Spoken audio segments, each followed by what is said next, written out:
కొన్ని పార్టీల వాళ్ళు మేమేదో గొప్పతనం చేసినామన్నట్టు గంజి కేంద్రాలు పెట్టేది. గంజి కేంద్రాలు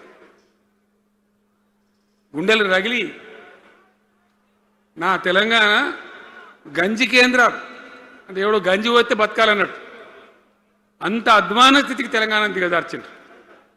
అది కాంగ్రెస్ ప్రభుత్వం కావచ్చు, టీడీపీ ప్రభుత్వం కావచ్చు. తీయటి పుల్లటి మాటలు చెప్పుడు తప్ప కసుకెట్ నీళ్ళు తెచ్చియలే, మంచినీళ్ళు ఇయ్యలే, కడుపు నిండా కరెంట్ ఇయ్యలే, ఏది లేదు. అంత పట్టిదే గ్యాస్. మాట్లాడు, చెప్పుడు, మోసం చేసి పోవుడు. మనం గొర్రెల్లాగా మన దగ్గర అడిగే నాయకులు లేడు, నిలదీసేవాళ్ళు లేడు, అందరు కట్టుబానిసలు అయిపోయారు. ఆ పరిస్థితులలో మూనిగే నక్క మీద తాటికాయ పడ్డట్టు ఆనాడున్న ముఖ్యమంత్రి చంద్రబాబు నాయుడు కరెంటు ఛార్జీలు పెంచాడు, భయంకరంగా పెంచాడు. తెల్లారి నేను ఒక ఉత్తరం రాసిన, నీ కరెంటు ఛార్జీల పెంపుదల వాపసు తీసుకో, లేకపోతే ఈ సమైక్య రాష్ట్రంలో మాకు న్యాయం జరగదని నేను ఉద్యమానికి పోవాల్సి వస్తుంది, తెలంగాణ కోసం కొట్లాడాల్సి వస్తుందని చెప్పి రాసిన. ఆయన తీసుకోలే. కొంతమంది రైతులు పాపం పోరాటానికి వచ్చింది. మీరు కొత్త వాళ్ళు చూడకపోవచ్చు కానీ చాలా పాత వాళ్ళకి తెలుసు. పోరాటానికి హైదరాబాద్కి వస్తే నిరసన తెలపడానికి పట్టపగలు 11:30 గంటలకు బషీర్ బాగులో ఇష్టం ఉన్నట్టు విచ్చలవిడి కాల్పులు జరిపి చంపేస్తే 3 రైతులు అక్కడికక్కడనే ప్రాణాలకి చచ్చిపోయారు. ఆ తర్వాత నిర్ణయం తీసుకున్నవిగా ఇక లాభం లేదు, ఎదురు తిరిగితే కూడా మీరు కాల్చి చంపుతున్నారు, జెండా ఎత్తడం ఒకటే తప్ప మార్గం లేదని చెప్పి ఆనాడు నేను తెలంగాణ ఉద్యమానికి శ్రీకారం చుట్టాను. ఎంబడ ఎవడు వచ్చినా సరే రాకున్నా సరే ప్రజలున్నారు, యువకులున్నారు, చూసుకుందాం దేకలేంగని చెప్పి బయలుదేరితే ఎక్కిరిచుడు, ఏ వీడు బక్కపేదడు కేసీఆర్ గారు ఎవడో బొడి చేసి చంపేస్తాం అని ఒకడు మాట్లాడు, ఇది మగల పుట్టింది పుబ్బల పోతుంది ఇంకోడు మాట్లాడు, యాడికెళ్ళైతే హైదరాబాద్ తెలంగాణ వీడు దుకాణం పెట్టినని ఇంకోడు అనడు, నానా రకాలుగా అవమానపరిచేటువంటి మాటలు మాట్లాడు. కానీ మొక్కవం ధైర్యంతో చిత్తశుద్ధితో బయలుదేరి పోరాటం చేస్తాం. ప్రజలు జమైతా పోయిను. మీ అందరికి తెలుసు, ఇదే జగిత్యాలకు నేను ఎన్నోసార్లు వచ్చిన, కోరుట్లకు ఎన్నోసార్లు వచ్చిన, చొప్పదండికి ఎన్నోసార్లు వచ్చిన, తిరగని ఊరే లేదు, తిరగని మండలాలు లేవు.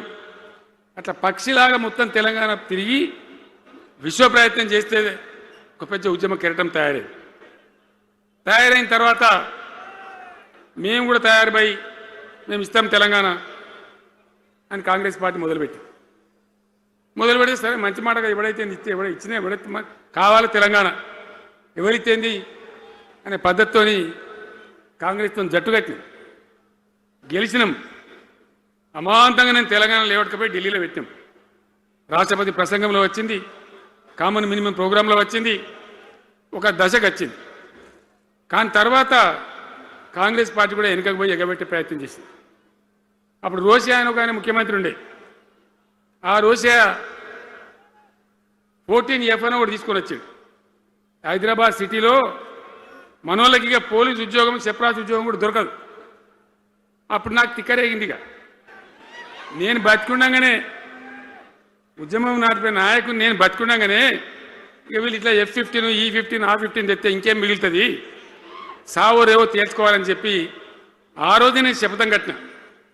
ఉద్యోగ గర్జన చేసి సిద్దిపేటలో కేసీఆర్ సచ్చుడో తెలంగాణ వచ్చుడో,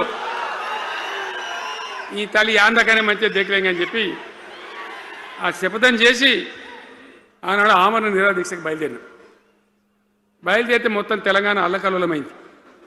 మీరు కూడా ఎక్కడోన్లు అక్కడ వందల వేల గ్రామాలలో టెంట్లు, లులులు, పార్లమెంట్లో అల్లకల్లోలం, ప్రజలంతా గందరగోళం చేస్తే అప్పుడు ఒక ప్రకటన ఇచ్చింది.